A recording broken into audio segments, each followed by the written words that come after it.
The jolt came without warning, a brutal shove that tore the world from beneath her. One moment, Juliana Dawson was pleading, her voice raw and desperate. The next, she was airborne, a rag doll tossed from the back of the wagon. She hit the ground with a sickening thud, then the impact stealing the breath from her lungs in a dusty gasp. Pain, sharp and blinding, shot through her sprained ankle as it twisted beneath her. Her scream, aborted by the violent landing, became a choked cough. Dust filled her mouth, gritty and tasting of finality. She pushed herself onto her elbows, her head swimming, and watched as the Harrison wagon, trained the vessel of her last hope, rumbled on, without a backward glance. The silhouettes of the people she had traveled with for a month, people who had shared her fire and her food, grew smaller and smaller against the bleeding canvas of the Arizona sunset. 1876. A year that would be etched on her tombstone if the desert even granted her one. "You're slowing us down, girl," Walter Harrison's voice, a blade of cold steel, echoed in her memory. "We'll all die of thirst if we keep your pace." He had said it with a chilling placidity, his eyes devoid of pity. But it was what he did next that had seared itself into her mind. As she clung to the wagon's sideboard, he had reached not to help her, but for the glint of silver at her throat. "A pretty thing," he'd murmured, his fingers brushing the silver locket her mother had given her, a waste on a dying woman. A primal fire had surged through her fever-weakened body. With a cry, she had raked her nails across the back of his hand. He recoiled with a hiss of surprise, his hand coming away with 4 deep, bleeding furrows. It was in that moment of his pain distraction that he had shoved her. His face contorted in a mask of cold fury. Now the rumble of the wheels faded into the vast, indifferent silence of the approaching night.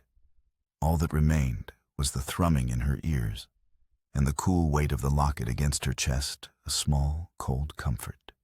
She clutched it, the engraved scrollwork familiar beneath her trembling fingers. Inside were the faces of her parents, smiling out from a world that had burned to ash. The desert air, scorching by day, began to bleed its heat, a deceptive chill creeping over the land as twilight deepened into a bruised purple. Juliana tried to stand to make a show of defiance to the empty horizon. But her ankle buckled, and she collapsed back into the dust, her vision swimming in dizzying circles. The thought of rattlesnakes, of coyotes with their hungry, intelligent eyes, sent a shudder of pure terror through her. She dragged herself inch by painful inch toward a small outcropping of rocks, the only shelter in a landscape of cruel, open space. "I will not die here." She whispered the words, a dry rasp against her cracked lips. Her body, however, had already begun to surrender. The sun bled across the horizon, painting the cruel, cracked earth in shades of fire and blood, offering no comfort, only a final, searing goodbye. The world spun the rocks, and the sky blurring into a formless, dark mass. As consciousness frayed at the edges, she thought she heard the distant, rhythmic beat of hoofbeats. Too faint, too far. A final, cruel trick of a dying mind. Then the darkness took her completely. Consciousness returned not as a rush, but as a slow, tentative tide lapping at the shores of a dream. The first thing she registered was the brilliant, unfamiliar pattern of the stars scattered like diamond dust on black velvet, undimmed by campfire smoke or city haze. Something warm and heavy, smelling faintly of leather and wood smoke, was draped over her. Nearby, a small fire crackled, a defiant speck of orange against the immense darkness. She tried to move, but her limbs felt like lead tethered to the earth. "Easy there, miss. You've had quite a day." The voice came from her right, deep and gentle, with a slight drawl that spoke of southern roots. Juliana turned her head, the movement sending a throb of pain through her skull. A man was crouched by the fire, his features cast in flickering shadow and light. He wore a well-worn hat pulled low over his eyes and a weathered duster that had seen countless miles of hard country. "Who?" Her voice was a fragile crackle, her throat a desert in itself. The stranger was at her side in an instant, one arm supporting her head with surprising gentleness as he brought a canteen to her lips. Drink slow now. The water was the most glorious thing she had ever tasted. Each sip was a small resurrection, pulling her further from the brink. When she'd had enough, he lowered her head back onto what she now recognized as a bedroll. "Name's Yates Jameson," he said, moving back to his post by the fire. "Found you half dead about 2 miles back. Looked like you'd been thrown." "Juliana," she managed, her voice gaining a sliver of strength. "Juliana Dawson." Yates nodded slowly, his gaze steady and assessing. "Well, Miss Dawson, mind telling me why I found a lady like yourself abandoned in Apache territory at sundown?" The memory brought a fresh wave of pain and humiliation, but she forced the words out. "I was traveling with the Harrison Wagon train to California. I sprained my ankle, caught a fever. The wagon master, he said I was slowing them down." Her voice broke on the last words.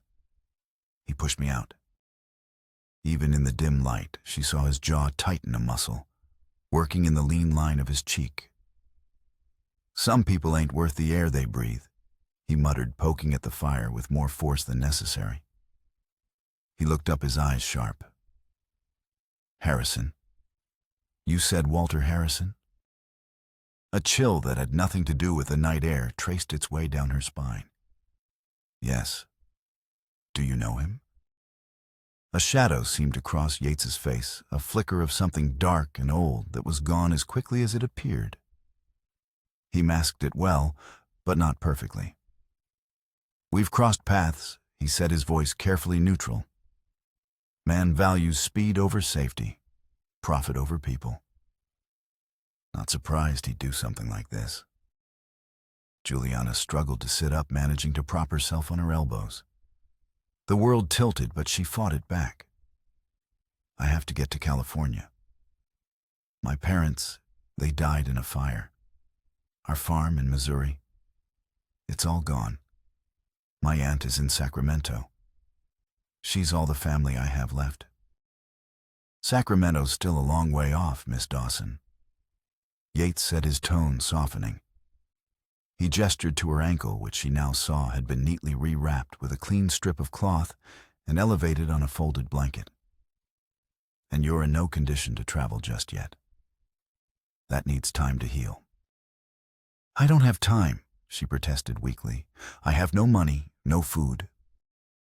"You have me." He interrupted, his gaze meeting hers across the small fire. The words were simple, yet they landed with the weight of a solemn oath. "I'm heading to Tucson first, then on to California myself. Delivering some horses to a ranch outside Sacramento. You're welcome to ride along. But we'll need to get you back on your feet first." The offer stunned her into silence. In her experience forged in the wake of tragedy and betrayal, strangers didn't offer help without a price. Why, she asked, the single word encompassing all her suspicion and disbelief. "Why would you do that for me?" Yates shrugged his gaze, returning to the hypnotic dance of the flames. "Saw enough folks left behind in my time. Decided I wouldn't be one to walk away." There was a story there, a deep well of pain hinted at in that simple statement.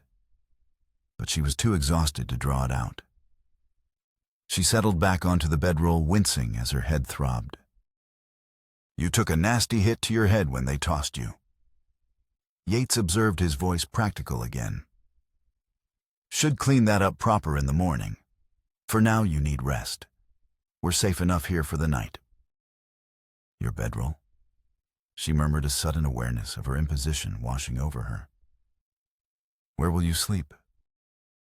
A small, weary smile touched the corners of his mouth. "Don't you worry about me, Miss Dawson. I've slept under the stars with nothing but my saddle for a pillow more nights than I can count."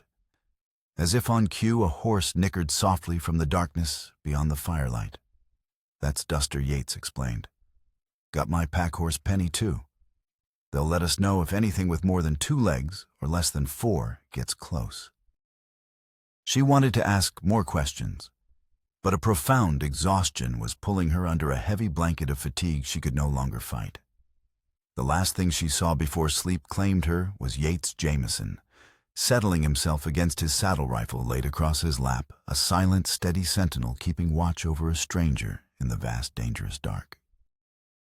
Morning arrived, with the harsh, unfiltered brilliance of the desert sun. Juliana awoke to the smell of brewing coffee and frying bacon.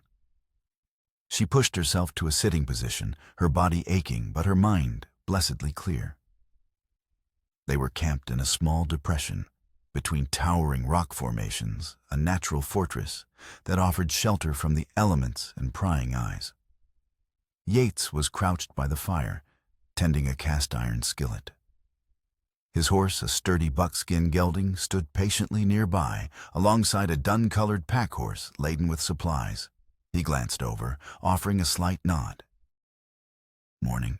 How's the head?" She touched her forehead gingerly, feeling a tender lump beneath dried blood. "Hurts. But I'll survive." "Good. Let's get that cleaned up after breakfast." He poured coffee into a tin cup and brought it to her, followed by a plate of bacon and hardtack. "It ain't fancy, but it'll keep you going."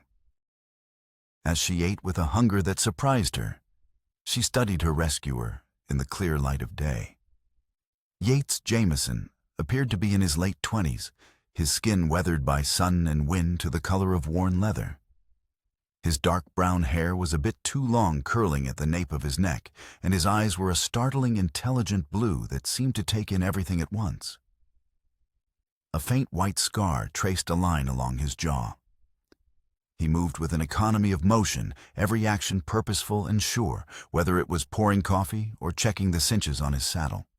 When he took out his revolver to wipe it down with an oiled cloth, his hands, though calloused and scarred, moved with the precision of a watchmaker. This was a man who understood that survival depended on meticulous attention to detail. "You're staring, Miss Dawson," he remarked not unkindly without looking up from his task. Heat bloomed in her cheeks. "I'm sorry. I realized I know nothing about the man who saved my life." He holstered the revolver and took a sip of his coffee. "Not much to tell. Horse trader. Been doing it since I was 18. Keeps me moving." His gaze flickered towards the east in the direction the wagon train had gone. "That's how I ran into Harrison. Sold him some freight horses a few years back. When I delivered them, I saw he'd been working his previous team near to death, bones showing sores on their backs. Tried to buy them back from him, but he just laughed. A man's got no respect for anything that can't turn him a quick profit, be it a horse or a person." The words confirmed the cold calculation she had seen in Harrison's eyes. "He seemed decent enough when I joined the train in Santa Fe," she said quietly. "Until I became a burden." "Hardship doesn't build character," Miss Dawson Yates replied, his voice low. "It reveals it." He stood and came toward her. "Speaking of which, let's take a look at that head wound." His touch was surprisingly deft as he cleaned the gash on her forehead with water from his canteen and a clean cloth. "Should heal clean," he said, applying a thin layer of salve from a small tin. "How's the ankle?" "Still painful, but better." "Good. We'll stay put today. Give you another day to rest. Tomorrow we'll start slow toward Tucson. It's about 3 days' ride at an easy pace." "I can't delay your journey," she protested. "I'm not in any rush," he assured her. "The man I'm delivering to isn't expecting me for another 3 weeks. We have time." And so they began. The next morning, he helped her onto Duster the buckskin. "He's got a smoother gait," he explained, adjusting the stirrups. "Better for your ankle." He walked alongside, leading the horse by the reins with Penny trailing behind. As they moved through the vast, silent landscape, a strange and fragile trust began to form between them. He was a man of few words, but the ones he spoke were chosen with care. He taught her to read the land, to see the subtle signs of life and water that an untrained eye would miss. See those birds circling low, he'd point.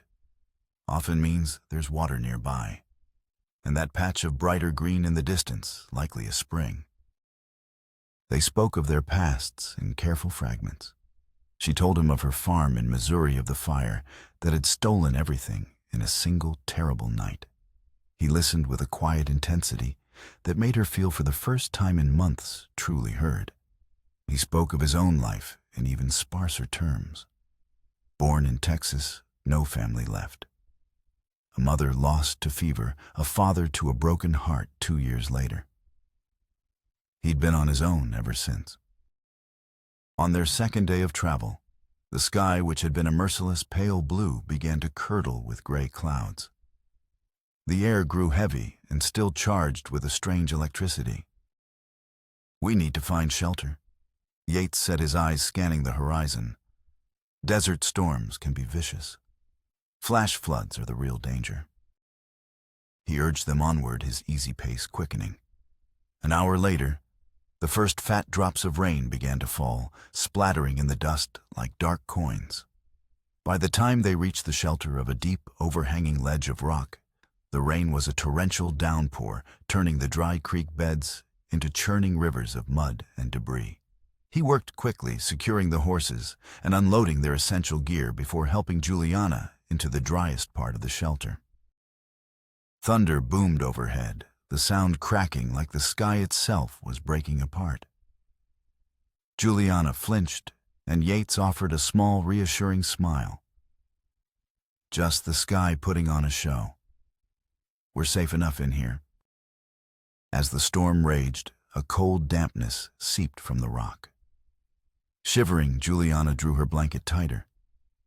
Yates, noticing her shivers, hesitated for only a moment before moving to sit beside her, draping his own duster over both their shoulders. "Body heat," he explained simply, his voice a low rumble beside her ear. "No sense in both of us freezing." Under the shared covering pressed close against his solid warmth, Juliana felt a profound sense of safety she hadn't experienced since her father was alive. To distract from the confusing flutter in her stomach, she asked him about a story he'd hinted at earlier. "You said you'd seen enough folks left behind," she began softly. "Was there someone specific?" He was silent for a long time, and the only sounds the drumming of the rain and the crackle of the small sputtering fire he'd managed to start. "My partner," he said finally, his voice tight. "First man I ever teamed up with. We were driving a herd through the Panhandle. Got caught in a blizzard. He took a fall, broke his leg bad. I tried to get him out, but the snow... It was too deep. I had to leave him to go for help." He stared into the fire, but his eyes were seeing a different time, a different storm. By the time I got back with the doctor, it was too late. He was gone. The guilt was a palpable thing, a weight he still carried after all these years. "It wasn't your fault, Yates," she said, her hand instinctively coming to rest on his arm. He looked at her, his blue eyes filled with a raw, unguarded pain. "Wasn't it? I've asked myself that every day since." I walked away. "Just like Harrison did from you." "No," she said firmly. "You went for help. You tried to save him. Harrison left me to die for his own convenience. That's not the same thing." "Not at all." Something in her conviction seemed to reach him. The tension in his shoulders eased slightly. He looked down at her hand on his arm, then covered it with his own. His thumb gently stroked the back of her hand, a simple, comforting gesture that sent a current of warmth through her. They sat like that for a long time, the storm raging outside their small sanctuary, a quiet understanding passing between them that needed no more words. The journey to Sacramento was long, stretching over weeks that bled one into the next. The stark red rock of Arizona gave way to the sparse grasslands and rolling hills of Southern California. With each passing mile, Juliana's ankle healed, and her spirit with it. The trauma of her abandonment began to recede, replaced by the steady, quiet rhythm of life on the trail with Yates.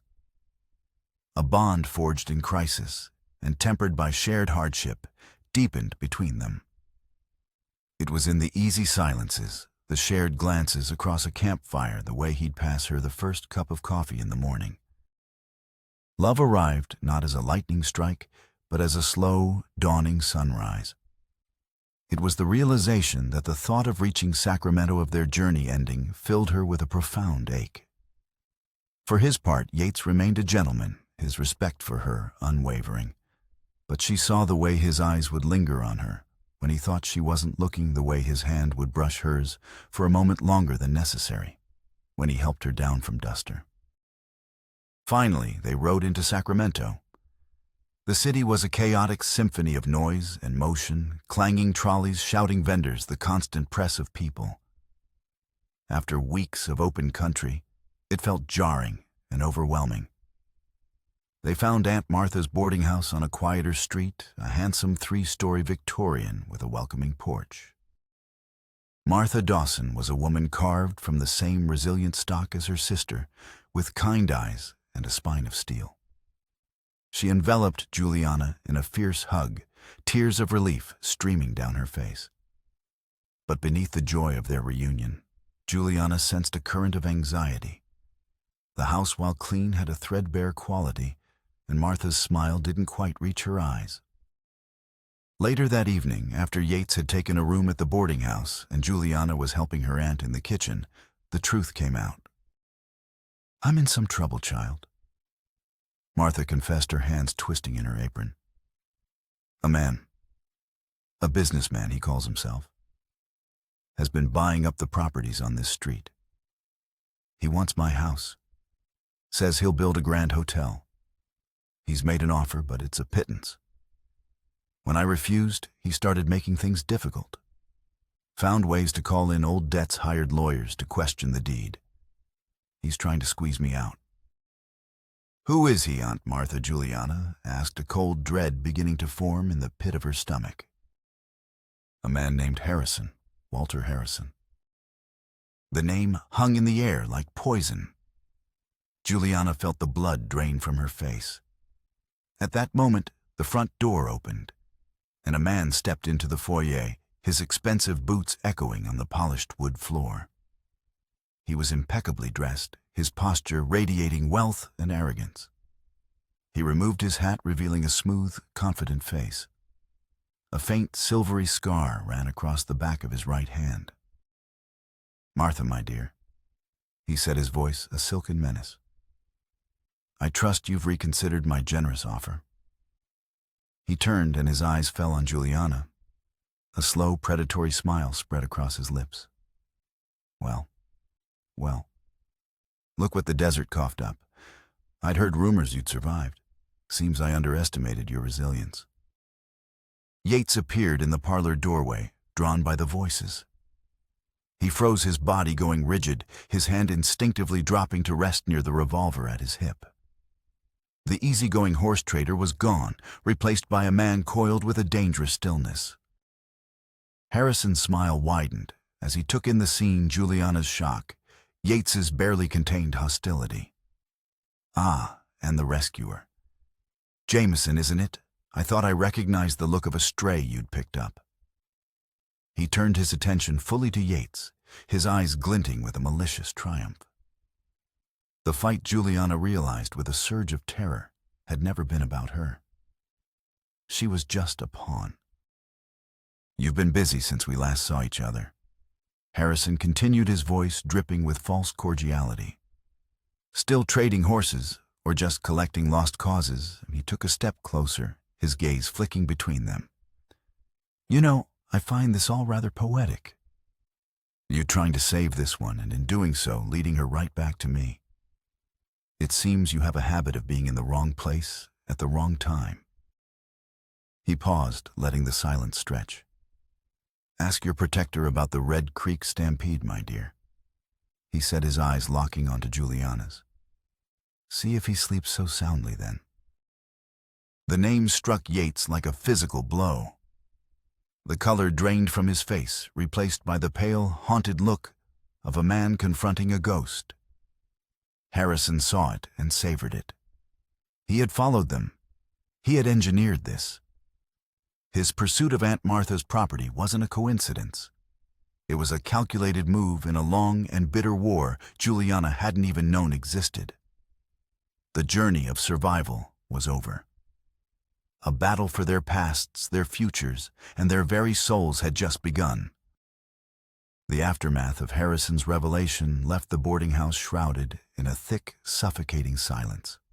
Aunt Martha, sensing the deep and dangerous currents running between the two men, ushered Juliana and Yates into the parlor and quietly closed the doors. What was he talking about? Juliana asked, her voice trembling slightly. Yates, what is the Red Creek Stampede? Yates stood by the window, staring out at the darkening street, his back to her. His shoulders were rigid, his hands clenched into tight fists at his sides. It was a long time ago, he said, his voice flat and lifeless. Wyoming territory. I was barely 20. Working for a cattle baron moving a herd of 2,000 longhorns north. He turned, and the anguish in his eyes was so profound, it made her heart ache. Harrison's father owned the neighboring ranch. He was moving his herd on the same trail a few days ahead of us. Harrison, young and arrogant, was his trail boss. We were all camped near a place called Red Creek when a storm hit. A bad one. Lightning spooked the herds.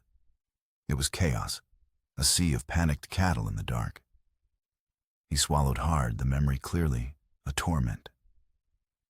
When the sun came up, Harrison's father and his younger sister, they'd been caught in the stampede.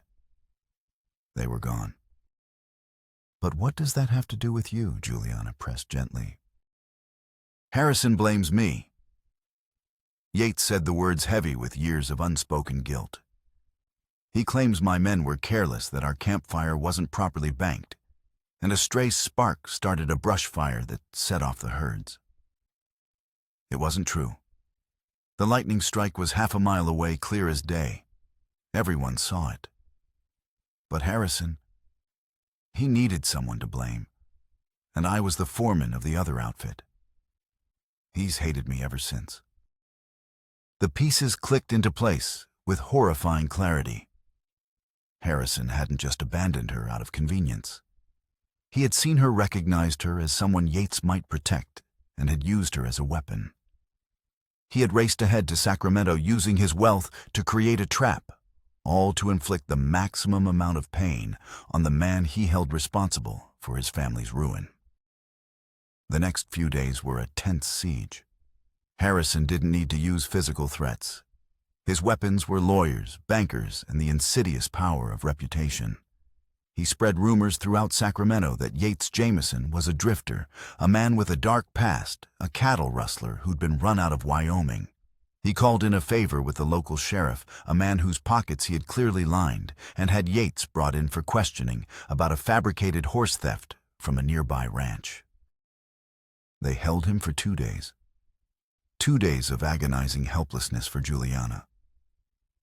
She felt as if she were back in the desert, abandoned once more. But this time the wilderness was made of laws she didn't understand, and whispers she couldn't fight. Aunt Martha stood by her, a rock of quiet strength, but they both knew they were outmatched. When Yates was finally released for lack of evidence, he was a changed man. The quiet confidence was gone, replaced by a weary resignation. Harrison was winning. He's going to ruin us, Juliana, he said that night, his voice hollow. He'll take this house from your aunt, and he'll make sure I can never find honest work in this state. He wants to see me with nothing. With no one. Seeing the defeat in his eyes ignited a fire in Juliana. She thought of the locket of her nails tearing into Harrison's hand. She had fought him once, and she would fight him again.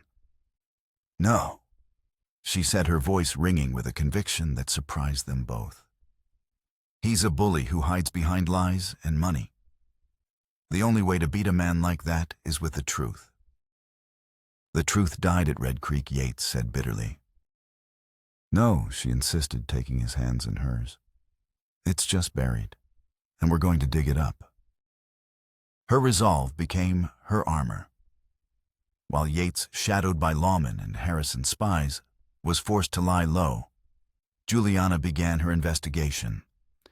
She started at the offices of the Sacramento Union, poring over old newspapers sent from Cheyenne. The official account of the stampede was brief, citing the storm as the cause of the tragedy. But in a smaller follow-up article, she found a name: Silas Croft, foreman for the Harrison Ranch at the time of the incident. The article mentioned he had left Harrison's employ shortly after. Finding Silas Croft became her singular obsession. She sold the last of her mother's jewelry, a pair of simple pearl earrings, to hire a Pinkerton agent, who after a week of inquiries located Croft working as a stable hand in a dusty town near the Nevada border. There was one piece of jewelry she couldn't part with: the silver locket. But to fund the journey and pay for Yates's legal counsel, she knew what she had to do. With a heavy heart, she walked into a pawn shop, the bell over the door sounding like a death knell. She placed the locket on the counter, the last tangible piece of her family, and traded it for a handful of dollars. The sacrifice was a blade in her heart, but the thought of Yates's freedom, of their future, gave her strength. She left a note for Yates and her aunt, telling them only that she was pursuing a lead and would be back as soon as she could. The 2-day stagecoach journey was grueling, but her determination never wavered. She found Silas Croft in a livery stable, an old man with hands gnarled by arthritis and eyes clouded with regret. At first, he refused to speak about Red Creek. That's old history, he rasped, turning his back on her. Best left buried. But Juliana was relentless. She told him about Harrison, about the lies he was spreading, about the good man he was trying to destroy. She spoke of her own abandonment of Harrison's casual cruelty. He hasn't changed, then. Croft muttered, his shoulders slumping. He finally turned to face her, his gaze filled with a weary shame. It wasn't the lightning that started it, miss. Not directly. He told her the story. Walter Harrison, eager to impress his father and cut costs, had bought 1,000 head of cheap, half-wild cattle from Mexico. They were skittish and unpredictable. Worse, to save time and money, he had pushed them too hard and set up his camp in a low-lying basin, ignoring Croft's warnings about the risk of flash floods and the lack of escape routes in a storm. When the lightning hit, Croft said, his voice barely a whisper, it was young Harrison's herd that went first. They were packed in too tight, penned by shoddy fencing he'd ordered. They panicked, broke through, and ran straight into his father's camp. The Jameson herd got caught up in it, sure, but they didn't start it. It was Walter's greed and pride that killed his family. He knew it, I knew it. But he had money, and I had a wife and kids to feed. He paid me to keep my mouth shut and pointed the finger at the other outfit. I've lived with that shame ever since. Juliana felt a surge of triumphant fury. She had it. She had the truth. She pressed a sworn affidavit into Croft's trembling hands, along with a pen and ink she had brought. He looked at it for a long moment, then at her, his eyes meeting hers. With a deep, shuddering sigh, he signed his name, the confession of a lifetime, scrawled onto the page. Clutching the affidavit, she raced back to Sacramento. But as her stagecoach crested the final hill overlooking the city, she saw that the sky was the color of a fresh bruise. A storm was rolling in a mirror of the one that had sealed so many fates at Red Creek all those years ago. It was as if the heavens themselves were gathering for a final violent reckoning. Juliana arrived back at the boarding house as the first drops of rain began to fall fat and heavy against the dusty windows. The air was thick with tension. Yates was pacing the parlor, his face a mask of grim anxiety. Aunt Martha sat in her rocking chair, her knitting lying forgotten in her lap. "I found him," Juliana said, breathless, holding up the affidavit like a shield. "I found Silas Croft. I have the truth." Before she could explain further, the front door burst open, and Walter Harrison strode in, flanked by the sheriff and another grim-faced deputy. Rain streamed from the brim of his hat, and his eyes burned with a triumphant fire. "It's over," Jameson Harrison declared, his voice cutting through the rising howl of the wind outside. "I have a signed complaint from Peterson. Says you threatened him, tried to extort money. He's a respected citizen. You're a vagrant. The judge will sign the warrant without a second thought. You'll rot in a cell." The storm broke in full force. A deafening crack of thunder shook the house to its foundations, and the lights flickered. Rain lashed against the windows, blurring the world outside into a churning gray chaos. Inside the parlor, the only steady sound was the rhythmic, ominous ticking of the grandfather clock in the corner, marking the seconds of their lives. "You're a liar," Juliana said, her voice clear and steady despite the tremor in her hands. She stepped forward, positioning herself between Harrison and Yates. Harrison laughed, a harsh, ugly sound. Brave words from a woman who should have been coyote food months ago. "Your loyalty is touching but misplaced. Your hero is nothing but a guilty coward who ran from his crimes." "The only coward in this room is you," Juliana shot back. She held up the affidavit. "This is a sworn statement from Silas Croft, your father's foreman. He tells a very different story about Red Creek." Harrison's smile faltered. For the first time, a flicker of uncertainty crossed his face.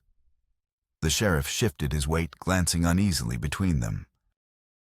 "He says it was your herd that broke first," Harrison. Juliana pressed on her voice, rising with the storm's fury. "The cheap, wild cattle you bought to cut corners. He says you camped in a basin against his advice. He says it was your pride and your greed that got your family killed." "Lies," Harrison roared, his carefully constructed composure shattering.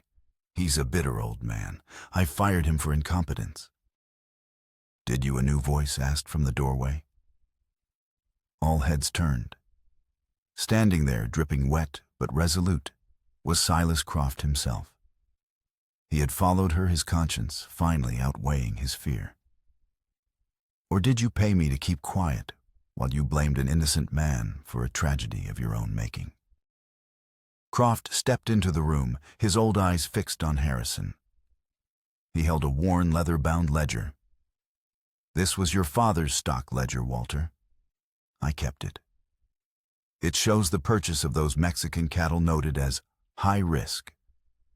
It also notes my written warning to you about the campsite, a warning you initialed and ignored."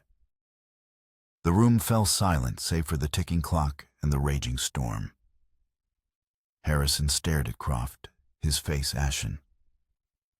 The elaborate lie that had defined his life, the lie that had fueled his hatred for a decade, was unraveling before his eyes. He lunged not at Yates or Croft, but at Juliana, his face a twisted mask of desperation and rage. "You!" he screamed, his hands reaching for her for the affidavit. Yates moved with lightning speed, intercepting him. He didn't throw a punch. He simply blocked Harrison's path, his body an immovable wall. The two men stood inches apart, the raw hatred of years arcing between them. But the fire in Harrison's eyes was dying, being replaced by a terrifying hollow emptiness. "It was the lightning," he whispered, his voice cracking. He looked from face to face, seeking confirmation for the lie he could no longer sustain. "It was the lightning." The sheriff, who had stood frozen, finally seemed to grasp the truth of the situation. He looked at the ledger, at the affidavit in Juliana's hand, and then at the broken man before him. He slowly drew his pistol. "Walter Harrison," he said, his voice heavy with official gravity. "It seems you have some questions to answer regarding perjury and witness tampering for a start." As the deputies moved to take a now limp Harrison into custody, the grandfather clock began to chime the hour. The storm outside seemed to pause, its fury spent. The ticking stopped. And in the sudden, profound quiet, Walter Harrison, a man consumed by a ghost of his own creation, began to weep. The battle was over. Justice, like the rain, had finally come. In the quiet aftermath of the storm, the boarding house felt preternaturally still. Harrison and his lies had been washed away with the rain, leaving behind an exhausted peace. The sheriff, after offering a gruff apology to Yates, had taken Croft's and Juliana's full statements, ensuring Harrison would face charges not only for his actions in Sacramento, but for the long-buried truth of Red Creek.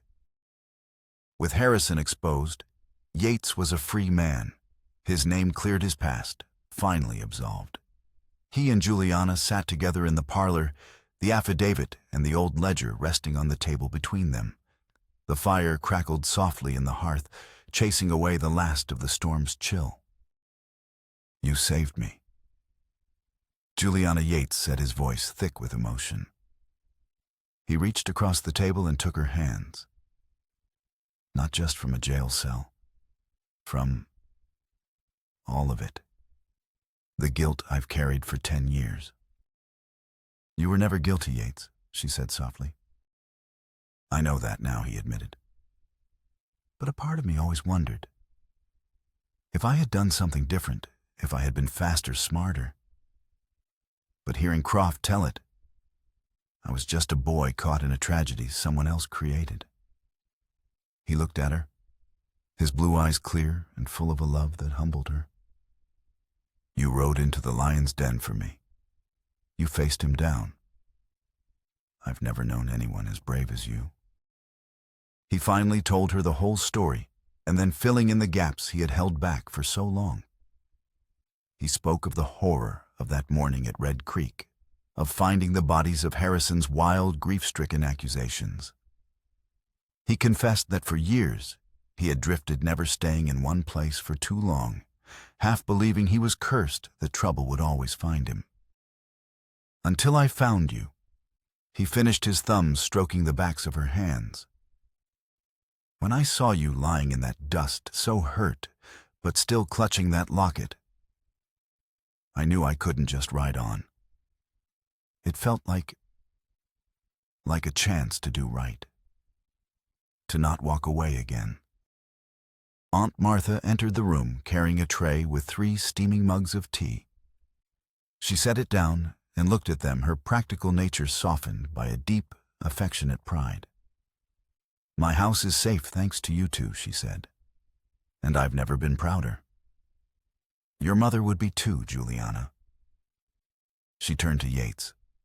"You're a good man, Yates Jameson. You've earned a good life." She pressed a small, heavy coin purse into Yates's hand. "It's not much," she said, preempting their protests. "But it's a start. For you two. Go and build something that's yours. You fought hard enough for it."